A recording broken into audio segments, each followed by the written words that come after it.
おはようございます。阿部義達です。今日は、昨日ドリキンさんにお勧めしていただいた Zoom の M3 っていうマイクをテストする予定だったんですけど、わかんない、なんでかわかんないですけど、突然声が、出なくなりました。風邪をひいたわけでもないし、別に今喉が痛いわけでもなくて、ただ喋ろうと思っても声が出ないんですよ。なんでだか全然わかんないですけど、まあ明日には治ってると思いますが、今日はそんなわけで、ヨドバシで荷物届いたはずなんだけど、ちょっと受け取り損ねちゃって、マイク自体もちょっと今日の夜まで届かないんで、マイクは明日になっちゃいそうです。今日は奥さんと一緒に銀座に行って、この声で喋んのかよっていう感じですけど、せっかくなんでちょっと喋れる範囲で喋ってみます。もしかするととてつもなく聞きづらいかもしれないですけど、ダメそうだったらボツにしてまた明日同じ話をしますけど、奥さんと銀座に行って、よいしょ、なんかね、シリアルキラー店っていう、なんかバニラ画廊という画廊で展示がやっていて、ちょっとそれを見てきました。連続殺人犯の人たちが、主に獄中でなのかな、描いた手記とか絵とかそんなものを集めて展示してるやつで、ちょっとその受け取り方によってはすごく悪趣味なっていうか、悪いことのように捉えられてしまいそうな展示ではあるんですけど、そうだな、感想を言語にするのが非常に難しい。やっぱ絵がうまい人たちが描いてるわけではないんで、絵自体はそれにしては結構うまい人もいたんだけど、でも基本的には稚拙なもので、だけどそうだな、何かたくさんのそのシリアルキラーの犯人たちが描いたものを集めてるんで、何かそこに共通する何かみたいなものがこう見えてきたら面白いなと思ったんだけど、あるといえばあるし、ないといえばない。ちょっとやっぱその感想自体はあるんだけど、それを言葉にしてここで説明するのがなんか非常に難しい展示でした。どうなんだろうな、なんか個人的にはみんな本心を絵の中で表してはいないなっていう印象を受けました。このような形で見られたいとか、こういうものを描いたら例えば金になるんじゃないかみたいな計算が働いているような印象をすごく受けて、だからなんだろうな、もっと心の中は混沌としていて、こんな形できれいに整頓して出せるようなものではない何かがあるんじゃないかなと思うんだけど、それは出さずにこういうのが好きなんだろうみたいな感じで書かれているような印象をなんとなく感じて、実際どうなのか全然わかんないですけどね。展示自体は興味深いものもあったんで、興味がある人は見に行ってみるといいかなと思います。ちょっとこれ無理かな、喋ってさすがに聞き取れないかな。このロードのマイクの性能の見せ所ですね。無理して喋ってるわけではなくて、全然今こうやって喋ってても僕自身は声が出しづらくはあるけど、言いたいとかじゃないんで全然大丈夫なんですけど、なんですかねこれ。で展示の後に奥さんと伊東屋に行ってきて、伊東屋で文具いっぱいあったんでちょっといろいろ見てきて、そうだな、神戸インク物語ってやつの、これ多分伊東屋の限定商品じゃないかと思うんだけど、ゴールドセピアっていう金色とセピアの中間みたいな色のインクを買ってきました。セピアって意外と色自体はみんな多分分かると思いますけど、古い写真のような色で何にでもよく合うというか、おとなしめの色で綺麗に収まりのいい色という印象があるんだけど、なんか自分がいくつかセピアを買って見た時には、いい感じの自分が思うようなセピアって意外となくて、茶色なんだけど意外と彩度が高かったり、こうグッと主張する色だったりして、だけどオレンジのようなこう明るい鮮やかさはなくて、茶色でちょっとくすぶるような色なんだけど、でも彩度が意外と高くて使いづらいなみたいな感じの色が意外とセピア系には多くて、これはこのパッケージの色に結構近くて、今このティエラ&オレンジだから色全然ずれちゃってると思いますけど、オレンジとかよりは黄土色に近い、黄色に近いようなセピアで、くすんでサイドが低くて、だけど淡くなってるところはゴールド感があって、ちょっと面白そうなインクで買ってみました。今度使ってみて、なんかサンプルを見せられればいいなと思います。あとはあれどこに置いたっけ、ここだ。伊藤屋さんということで、お店の看板にもついてる伊藤屋さんのこれアイコンというかの赤いクリップを買ってきました。単純にお土産ってことじゃなくて、僕は今トラベラーズノートを使ってますけどこれ聞こえるかな、ダメかなトラベラーズノートを使ってますけど、最近だから毎日パッと手帳を開けるように、なるべく素早く開けるようにしたいわけですよ。で今まではこのでかいウカムリクリップみたいな、これで、手帳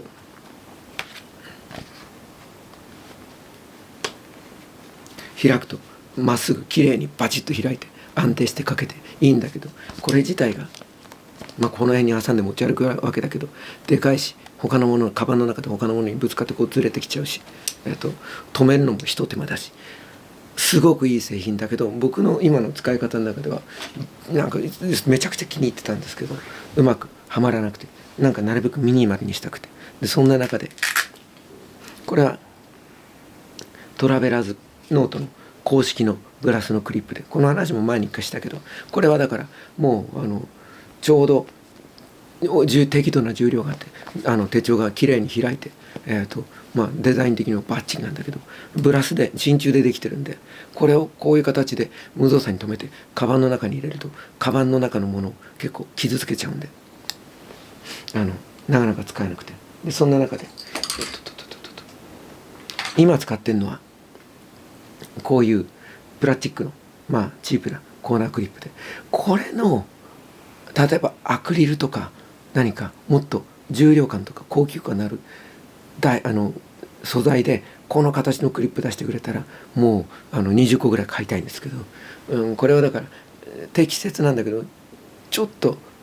チープ感があって、今のところこれが一番便利ということで使っていたわけですけど、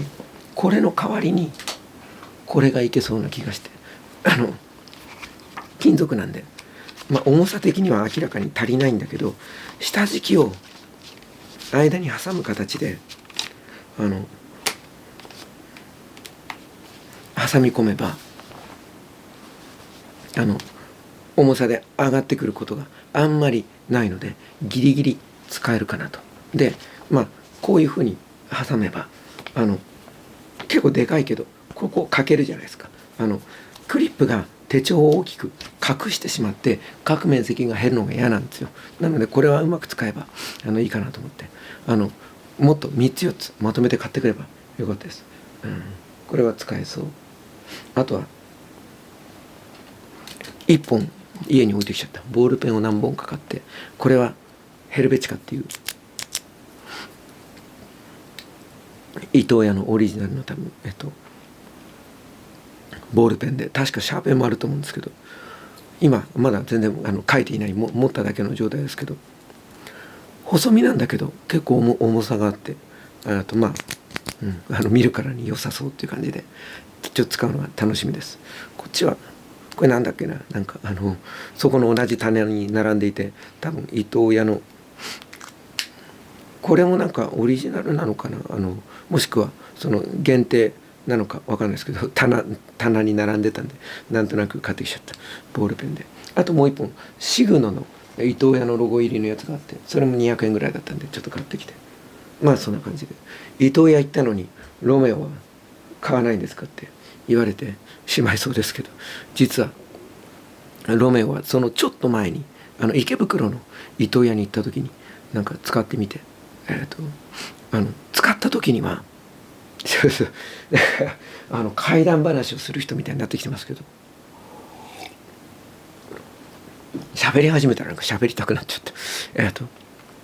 ロメオはボールペンとしてはめちゃくちゃ評価の高い、書きやすいボールペンとして有名なわけですよ。で噂にたがわず持った感じのバランス感が非常に良くて、これは僕はだからボールペンより万年筆付きなんだけど、これは確かに使いたくなるわっていう感じなんだけど、公式のこの専用のリフィルを入れると、ペン先が書いた時に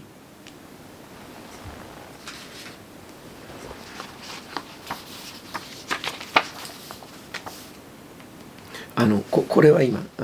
工夫したんでもう大丈夫なんですけど、こうやってペンを置いた時にこのペン先がちょっとカチカチと音を立てて微妙に動くんですよ。でパチッとこう固定されてないんですよ。なんていうかな、結構高級なボールペンの中であるあるで、僕の買ったモンブラン、僕ちょっと専用のリフィルじゃないやつを入れちゃってるからモンブランちょっと分かんないけど、他にも僕の持ってないボールペンでも僕がよく見ている文具系の動画の中で、文禄さんという方とか、あるいは仕事の小道具さんという方の動画をよく見るんだけど、その中で紹介されてるボールペンも高級ないいボールペンの中でもペン先がなんかカチャカチャいうやつが結構あって、僕の中ではそれはすごくボールペンとしての評価を下げるポイントなんだけど、意外とみんな気にしてないみたいで、僕に関して言うとこれはリフィルをジェットストリームに入れ替えたらガチャガチャ収まりました。多分専用のリフィルでも、ペン先にこういう感じのマスキングテープとかをこううまいこと巻いてちょっと太くしてあげたりするとガチャガチャ収まると思います。これは僕のもう何度も話してるけど、いただき物の大学買った時にいただいた、モンブランのボールペンですけど、こいつは見ての通りこのマスキングテープを、ぐるぐる巻きにして、そのリフィルアダプターで、ジェットストリームをモンブランのリフィルの形に、してくれるアダプターをつけて使っております。でこれはだからそれでもカチャカチャ言うんで、マステをぐるぐる巻いて、今ちょうど良くなりました。大変使い心地はいいです。ただ何でもジェットストリーム入れると、せっかくのいろんなペンの書き味がみんなジェットストリームになるんで、ジェットストリームは確かにちょっとなんだろう、約束された勝利のリフィルというか、なかなか他のものでは太刀打ちできないところはあったりするんだけど、でも好みですよね。ちょっとサラサラした書き味なんで、もっと油分の強いねっとりした書き味が好きな人もいて、そういう人は専用のリフィルを使えばいいと思うんですけど、これマイクが壊れてんじゃなくて俺が壊れてるんで、大丈夫かな、これダメかな、ボツかな、こんな喋ったのに。とにかくボールペンを買ってきたりしましたという、ちょっと充実の一日を過ごして帰ってきてみたら、っていうかいや朝からずっと声が出なかったんですけど、ちょっとこれはもう聞いてる人が心配になってきちゃいますよね。ということでした。今日はこんな感じで、明日は元気におそらくロードじゃねえや、ズームの M3 のレビューをやってみたいと思います。ということでした。ありがとうございました。